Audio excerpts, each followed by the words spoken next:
नमस्कार मित्रमैत्रिणींनो, स्वामी समर्थ. जन्माष्टमीच्या दिवशी केवळ हा 2 अक्षरी मंत्र श्रीकृष्णाच्या समोर म्हणा. कृष्ण स्वतः तुमची इच्छापूर्ती करतील. तुम्हाला हे माहीत आहे का?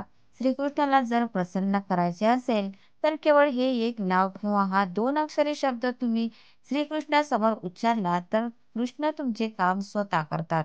पाहूयात कोणता आहे हा मंत्र. कोणता मंत्र श्रीकृष्णाला प्रिय आहे? श्रीकृष्णाला सर्वात जास्त प्रिय काय असेल? भगवान श्रीकृष्णाच्या हृदयात कोण वास करते? तर ती आहे आपली राधाराणी. श्रीकृष्ण आणि राधाराणीचे प्रेम अत्यंत पवित्र होते. या दोघांच्या प्रेम कथा अनेक रूपात आपण ऐकल्या आहेत. कोण म्हणते राधाकृष्णाचे प्रेम अधुरे होते, तर कोण म्हणते या दोघांनी लग्न केले होते.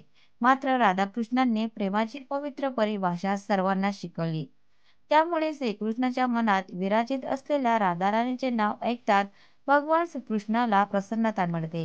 म्हणूनच राधा राधा हे एकच नाम स्मरण केल्यात श्रीकृष्ण भक्तांवर खुश होऊन त्यांच्या मनोकामना पूर्ण करतात अशी मान्यता आहे. कसा करावा मंत्र जप? राधाराणीच्या मंत्राचा जप तुम्ही केव्हाही करू शकता.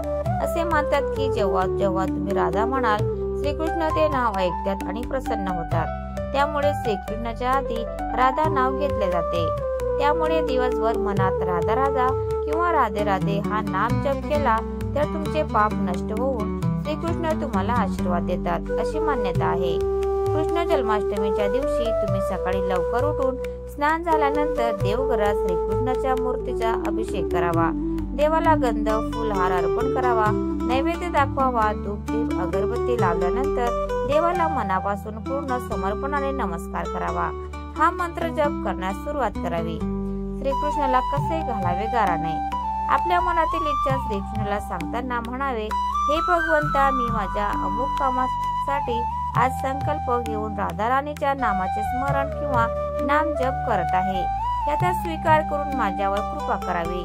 नाम स्मरण करताना जर काही चूक झाली तर मला क्षमा करावी असे म्हणून किंवा 11 माळा राधा नावाचा जप तुम्ही पूर्ण भक्तिभावाने भगवान श्रीकृष्णासमोर करू शकता. मात्र एक गोष्ट लक्षात घ्या, तुम्ही कोणत्याही प्रकारची परीक्षा घेण्यासाठी ही सेवा करू नये.